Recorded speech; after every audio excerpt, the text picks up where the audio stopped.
Has he thought it through what happens then?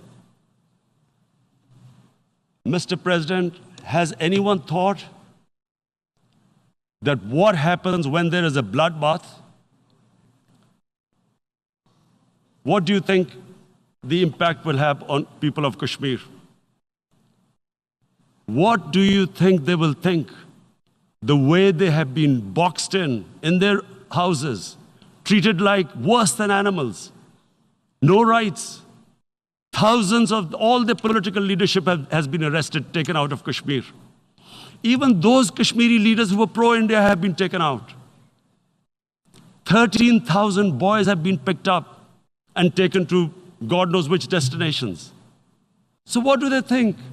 What will the people of Kashmir do when they lift the curfew? They will be out in the streets. And what will these soldiers do? They will shoot them. They've already used pellet guns, blinded young boys.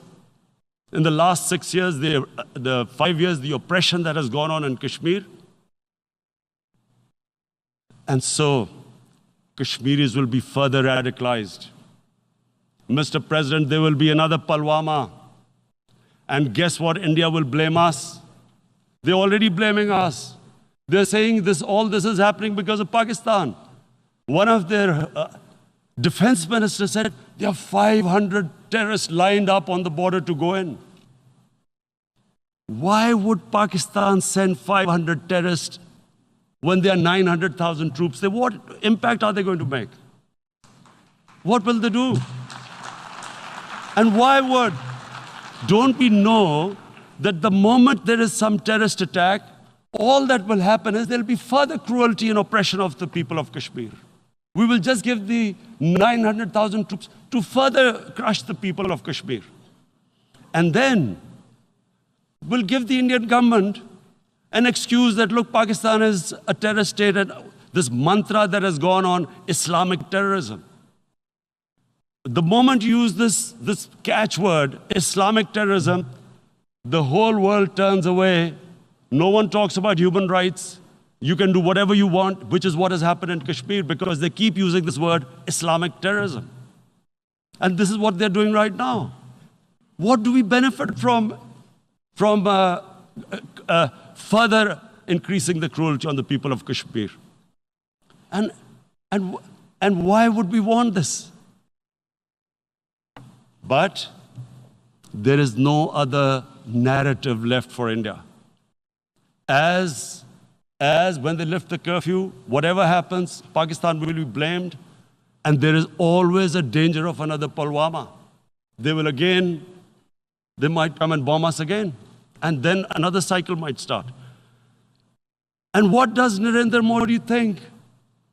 That 180 million Muslims of India are thinking right now.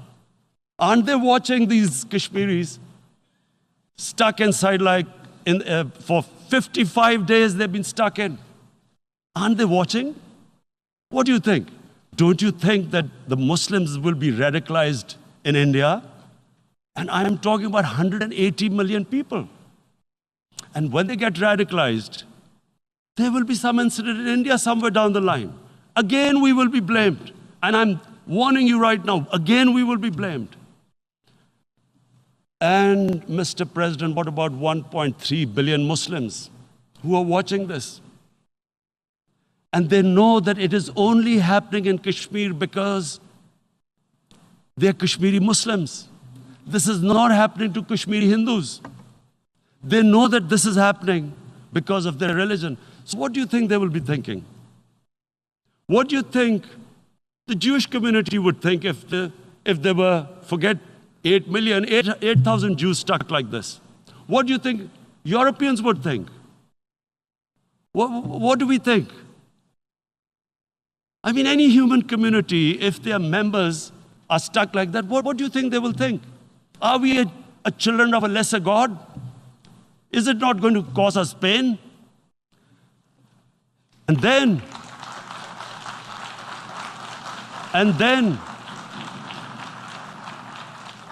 I'll tell you what will happen. People will, in the 1.3 billion Muslims, someone will pick up arms. I know we've been brought up with films, Western films. This good, decent guy doesn't get justice. He decides to pick up a gun and start seeking justice. There was a film made in New York, famous film called Death Wish. This guy gets mugged by and his family, his wife gets killed or something. He can't get justice. He picks up a gun and he goes around shooting muggers. And the whole cinema cheers him on. So what do you think the Muslims are thinking right now? If there is a bloodbath, there will be Muslims becoming radicals, not because of Islam, but because of what they will see, that there's no justice when it comes to Muslims. There were Rohingya Muslims, Myanmar, who are, God knows, almost 1 million people out, ethnic cleansing. What was the response of the world community? So what do you think will be the response of 1.3 billion Muslims? I picture myself. I'm in Kashmir. I've been locked up for 55 days. I have heard about, and there are rapes, Indian Army going into homes, soldiers. Would I want to live this humiliation? Would I want to live like that? I would pick up a gun. You're forcing people. You are forcing people into radicalization. When people lose the will to live, what is there to live for? And this is what, if you can do this to human beings, you are actually radicalizing people. And so, Mr. President, I want to repeat here, this is one of the most critical times. There will be a reaction to this. Pakistan will be blamed. 2 nuclear-armed countries will come face to face like we came in February.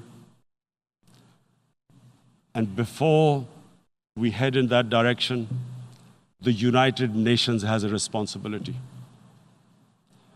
This is why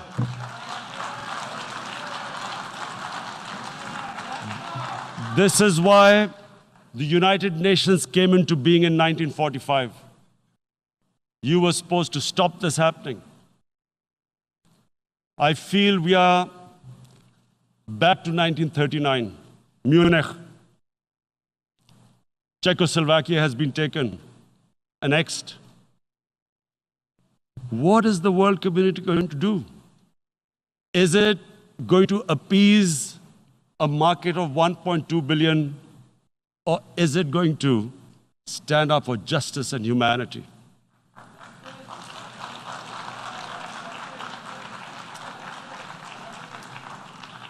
If this goes wrong, you hope for the best, but be prepared for the worst.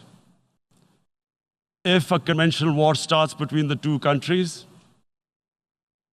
Mr. President, if a conventional war starts, and anything could happen, but supposing a country 7 times smaller than its neighbor is faced with the choice, either you surrender or you fight for your freedom till death, what will we do? I ask myself this question. And my belief is, La ilaha illallah, there is no God but one. And we will fight. And when